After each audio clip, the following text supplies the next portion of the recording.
Bonjour à toutes et à tous. Je suis très heureux de vous retrouver aujourd'hui pour la conclusion de cette méditation ce matin.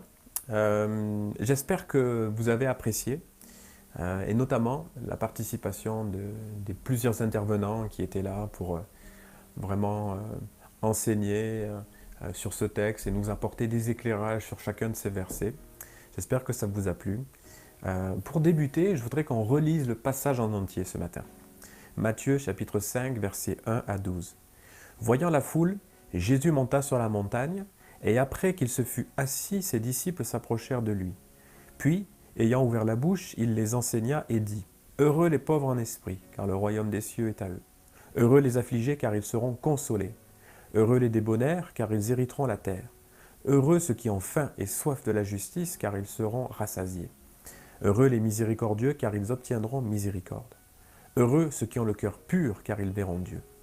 Heureux ceux qui procurent la paix, car ils seront appelés fils de Dieu. Heureux ceux qui sont persécutés pour la justice, car le royaume des cieux est à eux.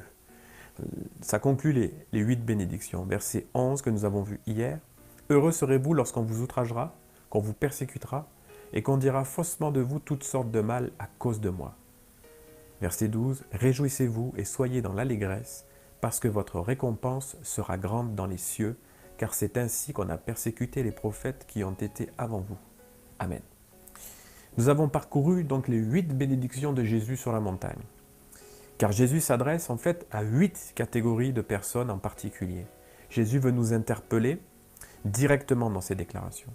Jésus dit que ces personnes, ces 8 catégories de personnes sont aptes à recevoir ces bénédictions. Mais il parle aussi du désir de vivre selon la justice de Dieu. Il parle d'humilité, de repentance, de douceur, de docilité. Jésus nous parle d'avoir compassion, de faire miséricorde. Jésus nous dit que la sanctification et la paix sont primordiales. Et enfin, il nous avertit que ces qualités et de vivre de cette façon nous causeront des difficultés, des persécutions. Plus précisément, lorsque nous vivons conformément aux standards de Dieu, nous sommes attaqués. Nous sommes incompris, nous sommes calomniés, nous sommes insultés parfois, cela peut arriver. Les standards moraux et spirituels de Jésus sont élevés et ils sont bien différents de ceux que le monde voudrait nous offrir.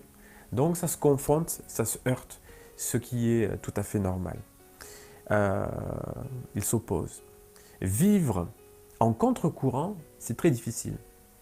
Mais Jésus nous assure de son soutien. Et aujourd'hui, bien-aimés, face aux situations que nous connaissons dans le monde entier, plus que jamais, il faut vraiment s'appuyer sur la grâce du Seigneur pour pouvoir continuer à marcher fidèlement selon sa parole. Jésus nous accordera son secours dans nos difficultés et dans nos afflictions. Gloire à Dieu pour cela, parce que c'est une promesse sûre et certaine. C'est le verset 12 donc qui nous intéresse ce matin pour conclure. « Réjouissez-vous et soyez dans l'allégresse, parce que votre récompense sera grande dans les cieux, car c'est ainsi qu'on a persécuté les prophètes qui ont été avant vous. » Vous vous souvenez de ce que Jésus nous dit, verset 11, « Heureux serez-vous lorsqu'on vous outragera, qu'on vous persécutera et qu'on dira faussement de vous toutes sortes de mal à cause de moi. » Et il dit, lorsque ça arrivera, réjouissez-vous et soyez dans l'allégresse, parce que votre récompense sera grande dans les cieux, car c'est ainsi qu'on a persécuté les prophètes qui ont été avant vous. Nous avons parlé hier du fait que Jésus veut qu'on se prépare aux difficultés, à la persécution, à l'incompréhension. Lui-même a été persécuté, incompris, attaqué, critiqué, et il en sera exécuté. Nous savons que c'était le plan de Dieu, mais néanmoins, même si c'était le plan de Dieu, ce fut difficile pour Jésus d'aller jusqu'à la croix, et il y est allé par amour pour nous. Les premiers disciples aussi ont été durement éprouvés. Et nous le sommes aussi et nous le serons aussi. Donc la persécution fait partie de la vie chrétienne. Quelqu'un qui vous dirait que les difficultés, la persécution, les incompréhensions, les calomnies, les gens qui que ça ne fait pas partie de la vie du chrétien, c'est un menteur. Ce n'est pas du tout ce que nous dit l'Écriture. Et lorsqu'on regarde les premiers témoignages des premiers chrétiens, ce n'est pas du tout ce que l'on voit.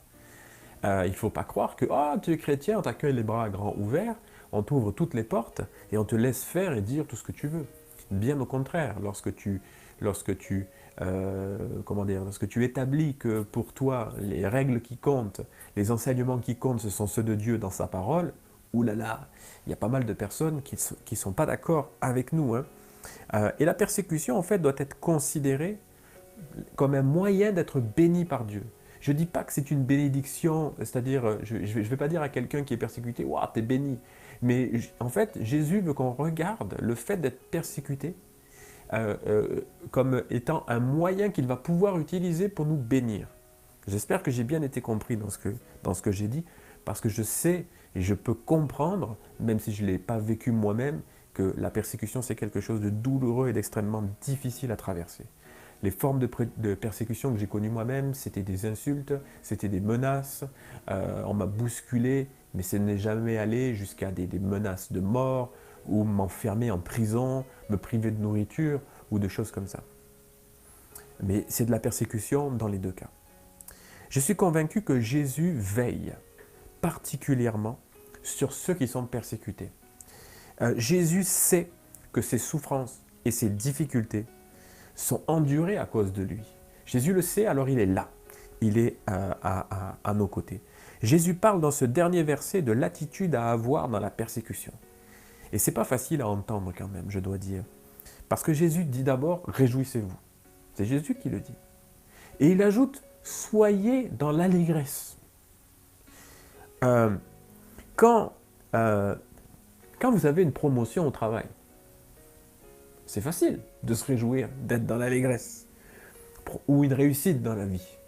Réjouis-toi, sois dans l'allégresse. Alléluia, mais bien sûr, c'est bien normal. Mais là, c'est pas de ça dont il s'agit, pas du tout. Réjouissez-vous quand vous serez en difficulté, nous dit Jésus. Réjouissez-vous quand vous serez en difficulté parce que vous avez cru en moi, parce que vous avez cru dans mes promesses, parce que vous m'avez reçu comme le Messie, parce que vous m'avez reçu comme le Sauveur. Vous serez persécuté, mais réjouissez-vous et soyez dans l'allégresse à cause de ça. C'est déstabilisant d'entendre ce genre de discours, mais pourtant, c'est l'attitude que Jésus veut nous voir adopter. Croire Jésus, suivre Jésus, aimer et servir Jésus, ça peut être à notre désavantage. Eh bien, quand c'est le cas, Jésus nous dit, c'est à ton désavantage de me suivre, réjouis-toi. C'est à ton désavantage de me servir, sois dans l'allégresse. Waouh! Merci Seigneur. Mais pourquoi il dit ça le Seigneur? Parce qu'il a su déclarer aussi ailleurs, voici, je suis avec vous tous les jours jusqu'à la fin du monde. Jésus a dit que celui qui a commencé, la parole de Dieu nous dit que celui qui a commencé cette bonne œuvre en nous, il la poursuivra et il l'achèvera. Jésus est fidèle. Il a dit dans l'évangile de Jean qu'il se manifesterait à nous par l'intermédiaire du Saint-Esprit, qu'il ne nous laisserait pas, qu'il ne nous abandonnerait pas, qu'il nous donne sa paix. Voilà pourquoi Jésus peut nous dire dans les persécutions et dans les difficultés, réjouissez-vous, soyez dans l'allégresse. Je suis là, moi qui ai subi ces choses, moi qui suis mort et ressuscité, moi qui ai la capacité de vous donner les forces dont vous avez besoin. Voilà pourquoi Jésus nous demande de garder cette attitude. Mais en même temps, c'est difficile à entendre. Il faut le reconnaître. C'est vrai, c'est vrai. Alors, on comprend tout de suite pourquoi Jésus dit ça. Jésus ne dit pas de se réjouir de la difficulté ou de l'adversité. Il ne dit pas que ces choses-là sont de nature à nous réjouir ou à nous mettre dans l'allégresse. Ça, nous l'avons bien compris. En fait, la persécution ne peut ni te réjouir, ni t'enlever la joie. La persécution ne peut pas te donner de l'allégresse, ni t'enlever de l'allégresse. Parce que ta joie et l'allégresse que tu pourrais connaître dépendent de l'amour de Jésus pour toi, dépendent de l'action du Saint-Esprit dans ton cœur. Ça n'est pas, la joie et l'allégresse ne dépendent pas de quelque chose d'extérieur à toi, mais c'est produit à l'intérieur de toi par l'action du Saint-Esprit. Et c'est merveilleux. Jésus nous invite à nous réjouir dans la perspective du ciel. Jésus nous invite à nous réjouir de la réalité de ses promesses. Jésus nous invite à nous réjouir de sa fidélité qui est sans faille. Notre trésor sera découvert dans les cieux, dans le ciel. Nous sommes sauvés en espérance. Bien sûr, nous croyons que nous sommes déjà sauvés, Mais nous avons cette espérance. Si nous n'avions plus cette espérance, si nous n'avions pas l'espérance d'être sauvés, en quoi espérerions-nous? Si cette espérance était déjà là, comme nous dit la parole de Dieu, vous connaissez ce texte. Nous espérons ce que nous ne voyons pas encore parce que nous savons que nous l'avons reçu de la part de Dieu par la foi. Et ça, c'est le Saint-Esprit qui l'atteste dans notre cœur. Il faut être un vrai croyant pour avoir cette assurance et cette certitude dans le cœur. Ça ne s'inscrit pas en claquant des doigts. Ce n'est pas de la magie, c'est de la foi placée en Jésus. Et cette foi-là, je t'invite à la connaître et à la vivre, bien-aimé, toi qui écoutes cette vidéo. Notre espérance, elle est éternelle et spirituelle. Elle n'est pas terrestre et limitée.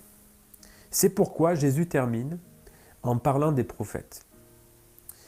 Un petit mot sur ça pour terminer. Il dit que les prophètes ont été persécutés de la même manière que lui et que nous finalement. Nous ne sommes pas plus grands que les prophètes. Et inversement.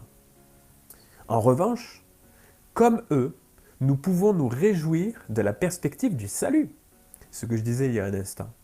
Les prophètes n'avaient qu'un aperçu du salut de Dieu. Ils voyaient de loin la réalité qui était pour arriver. Mais ils ne l'ont pas connue comme nous la connaissons. Mais ils ont espéré dans les promesses de Dieu. Ils les ont annoncées et ils ont été persécutés pour cela. Je parle des vrais prophètes, de ceux qui sont restés fidèles à l'Éternel et qui ont annoncé les messages, les oracles, les paroles que l'Éternel leur demandait vraiment de dire. Et la plupart du temps, lorsque le prophète prophétisait vraiment de la part de Dieu, il était persécuté, il était outragé. Les prophètes ont été tués, les prophètes ont été assassinés, les prophètes ont été pourchassés. Les prophètes ont connu beaucoup de difficultés lorsqu'ils gardaient la ligne que Dieu leur avait donnée par l'intermédiaire de son esprit qu'il avait placé en eux déjà. Mais ils n'ont pas connu ce que nous connaissons nous aujourd'hui. Nous avons un privilège extraordinaire. Depuis, Jésus apparut et accomplit les œuvres nécessaires pour notre salut. Les prophètes ont vraiment désiré connaître et voir ces choses que nous connaissons. Jésus présente dans la suite du passage du chapitre 5, donc au chapitre 7, des enseignements magistraux et magnifiques. Mais Jésus ne le fait pas avant d'avoir planté le décor et de nous mettre dans une perspective, d'accord? Parce que nous faisons partie d'un tout. Nous ne sommes pas dissociés des prophètes. Nous ne sommes pas dissociés même du peuple d'Israël, vous le savez. Nous ne sommes pas dissociés de tout ce qui s'est passé avant nous et de tout ce qui se passera après. Nous en faisons partie, c'est un tout. Et donc Jésus veut nous faire comprendre qu'on n'est pas plus grand, on n'est pas plus petit que les prophètes. Et finalement, on hérite les mêmes promesses. On les vit différemment parce que Jésus est mort à la croix et ressuscité. Ce n'était pas le cas pour les prophètes. Mais les prophètes ne sont pas pour autant moins bien sauvés que nous. D'accord? Ça, c'est vraiment important à comprendre, ces choses. Nous faisons partie d'un tout. Et Jésus nous fait la grâce de nous faire bénéficier maintenant de ses promesses. Réjouis-toi, bien-aimé, tu es sauvé par grâce. Réjouis-toi, tu es sauvé par grâce. Sois dans l'allégresse parce que Jésus te prépare une place dans son royaume. Je conclus en lisant ce texte que vous connaissez certainement tous très bien, mais qui était approprié pour terminer cette méditation. Jean chapitre 14, versets 1 à 3. Que votre cœur ne se trouble pas. Croyez en Dieu. Croyez aussi en moi, en Jésus donc. Il y a beaucoup de demeures dans la maison de mon Père. Si ce n'était pas le cas, je vous l'aurais dit. Je vais vous préparer une place. Et puisque je vais vous préparer une place, je reviendrai et je vous prendrai avec moi, afin que là où je suis, vous y soyez aussi. Ce n'est pas n'importe qui a prononcé ces paroles, c'est notre Seigneur et Sauveur. Et il veut que ces paroles s'inscrivent dans notre cœur, qu'elles nous marquent dans le bon sens du terme et qu'elles provoquent en nous vraiment une grande confiance, une grande joie, une explosion de joie pour la gloire de Jésus, parce que vraiment il est fidèle pour tenir toutes ses promesses. Amen. Voilà, nous allons prier avant de se quitter. Merci Seigneur pour ces paroles que nous avons méditées tous ensemble pendant ces quasiment 2 semaines, chaque jour, un verset pour s'approcher de toi, pour être édifié, encouragé pendant la période que nous avons traversée. Aujourd'hui, Seigneur, nous sommes sortis de ce confinement, mais nous ne savons pas de quoi sera fait demain. Mais en tout cas, Seigneur, peut-être il y aura des difficultés, peut-être il y aura des calomnies. Ça a déjà été le cas pendant ce confinement. Il y aura peut-être des paroles méchantes, des paroles mauvaises. Je ne sais pas, peut-être au travail, des difficultés pour certains, ou à l'école. Seigneur, tu nous as avertis et tu nous as dit de nous préparer si ces choses devaient arriver, eh bien, que nous devions nous réjouir dans tes promesses et dans ta parole. Seigneur, aide-nous, s'il te plaît, aide-moi, aide mes bien-aimés aussi, Seigneur, à vraiment être enrichis, bénis, encouragés dans leur vie quotidienne. Merci, Seigneur, de prendre soin de nous encore aujourd'hui. Nous voulons glorifier ton nom, nous voulons t'honorer. Continue, Seigneur, de nous révéler ta parole et de nous instruire par ta parole. Merci pour tes promesses. Merci pour ton salut. Merci pour nos noms inscrits dans le livre de vie. À toi soit la gloire, Jésus. Amen. Amen. Bonne journée à toutes et à tous. À très bientôt. Que le Seigneur vous garde.